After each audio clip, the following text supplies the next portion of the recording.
Assalamualaikum warahmatullahi wabarakatuh. Halo, apa kabar semuanya?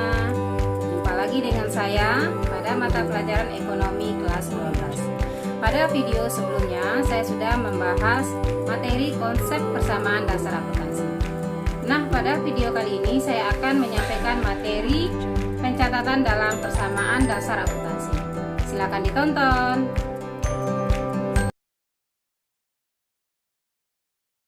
Kita lihat, pencatatan transaksi keuangan pada persamaan dasar akuntansi akan menggunakan prinsip keseimbangan antara harta, hutang, dan modal. Setiap transaksi yang terjadi akan mempengaruhi apakah antara harta dengan harta dengan hutang, atau harta dengan modal. Di sini saya akan memberikan contoh transaksi-transaksi yang mempengaruhi antara harta dengan harta dengan hutang, dan harta dengan modal. Ini contoh transaksi yang mengakibatkan perubahan harta dengan harta. Ada 3, yaitu pembelian aktiva secara tunai. Aktiva yang dibeli ini bisa perlengkapan, bisa peralatan, bisa persediaan. Yang kedua, menerima piutang usaha. Apakah yang diterima piutang pendapatan atau piutang dagang? Yang ketiga, penjualan aktiva secara tunai. Apakah aktiva yang dijual itu perlengkapan atau peralatan atau kendaraan? Nah, di sini saya berikan contoh pembelian aktiva secara tunai. Transaksinya dibeli perlengkapan secara tunai. Maka analisis yang dibuat adalah harta perlengkapan bertambah, harta kas berkurang. Menerima piutang usaha, contohnya diterima piutang dari langganan. Harta kas bertambah, harta piutang berkurang. Ketiga, penjualan aktiva secara tunai. Dijual kendaraan dengan tunai. Maka analisisnya adalah harta kas bertambah, harta kendaraan berkurang. Berikut contoh transaksi yang mengakibatkan perubahan harta dengan hutang. 1. Pembelian aktiva secara kredit. Misalnya yang dibeli adalah perlengkapan. Maka harta perlengkapan bertambah, hutang bertambah. Yang kedua, menerima pinjaman dari kreditor. Misalnya kreditornya bank, perusahaan meminjam uang ke bank, maka harta kas bertambah, hutang bertambah. Ketiga, membayar utang.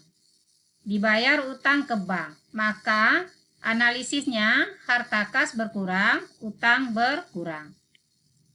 Berikut contoh transaksi yang mengakibatkan perubahan harta dengan modal. Pertama, investasi pemilik. Untuk memulai usaha, pemilik biasanya menyetorkan uang tunai dan peralatan misalnya. Maka analisisnya, harta kas bertambah, harta peralatan bertambah, modal bertambah. Yang kedua, menerima pendapatan. Misalnya perusahaan menerima pendapatan dari usaha. Maka analisisnya adalah harta kas bertambah, modal bertambah. Yang ketiga, membayar beban-beban.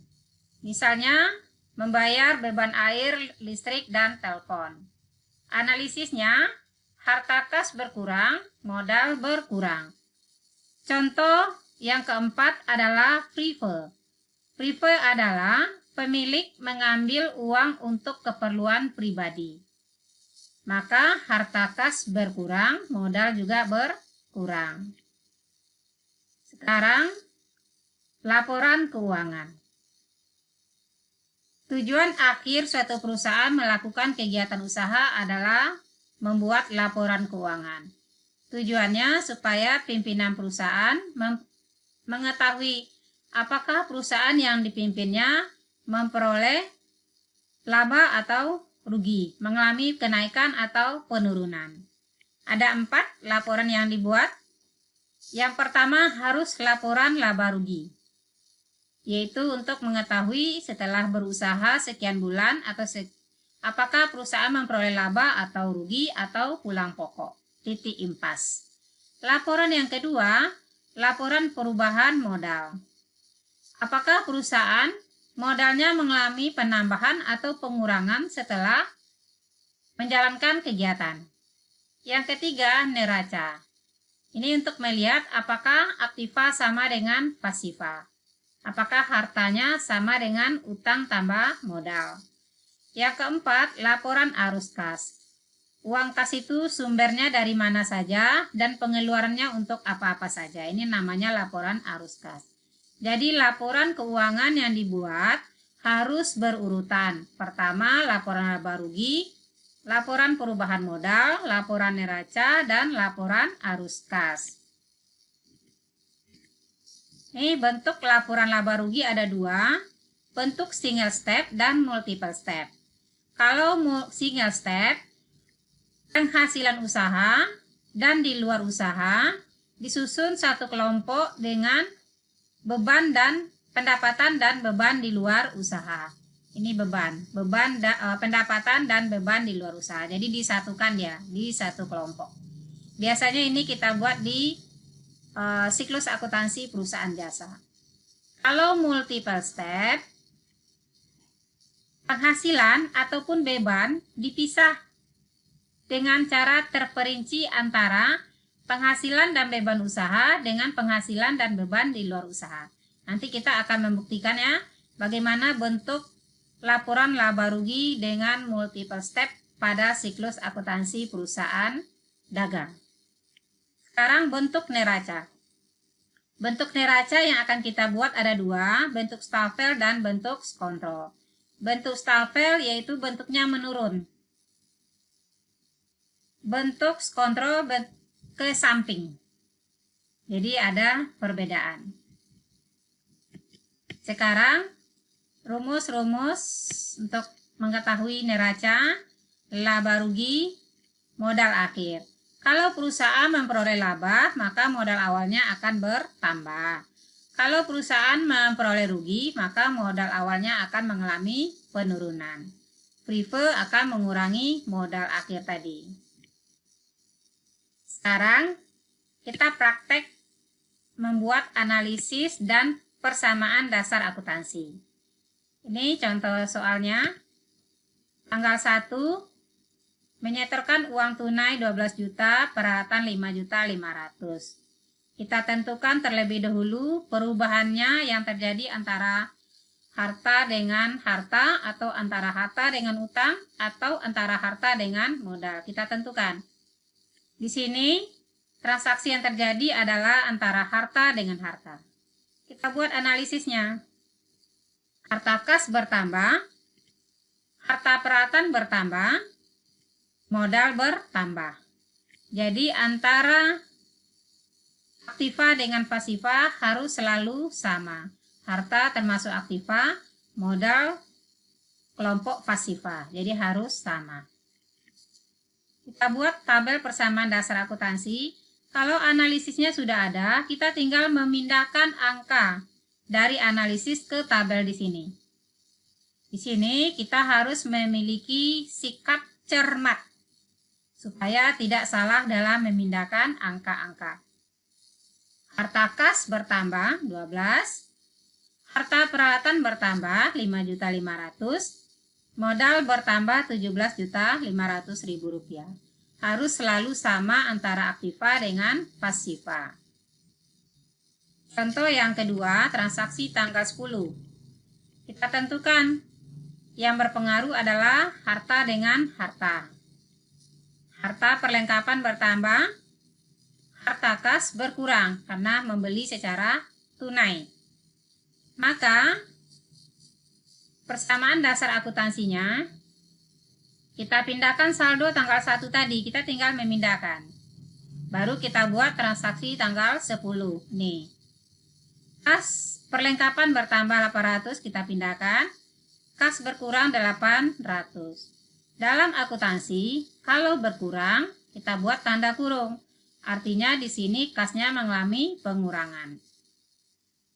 Saldo. Karena kas mengalami pengurangan, maka kas berkurang menjadi 11.200.000. Perlengkapan tidak ada, tetap kita turunkan. Peralatan belum ada, mengalami perubahan, tetap. Modal tetap. Transaksi yang tanggal 13. Antara harta dengan modal. Analisisnya adalah harta kas bertambah, harta piutang juga bertambah, modal bertambah 1.200.000 rupiah.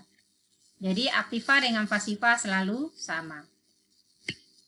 Kita buat tabel persamaan akuntansinya. Kita salin saldo tadi. Saldo tanggal 10. Tanggal 13 kita buat kas bertambah, piutang bertambah, modal bertambah. Karena kas mengalami perubahan penambahan, maka kasnya berubah menjadi 11.800.000. Piutangnya tetap, perlengkapannya tetap, peralatan tetap. Modal mengalami penambahan menjadi 18.700.000 rupiah. Untuk membuktikan persamaan dasar akuntansi kita benar atau salah, harus selalu kita buktikan aktiva sama dengan pasifa. Kas ditambah piutang, tambah perlengkapan, tambah peralatan, jumlahnya harus sama. Kalau beda, berarti harus dicek lagi. Ini kalau kita sudah mahir, kita tinggal seperti ini. Ini masih dalam proses belajar, harus kita buatkan analisisnya. Nah, ini persamaan dasar akuntansi secara keseluruhan dari 3 transaksi tadi. Audio Jungle. Setelah Anda menonton video ini, Anda diharapkan mampu mempraktekkan pencatatan laporan keuangan dalam mengelola uang saku. Pencatatan laporan uang saku dapat dilakukan secara manual atau dengan komputer. Setiap transaksi yang menggunakan uang saku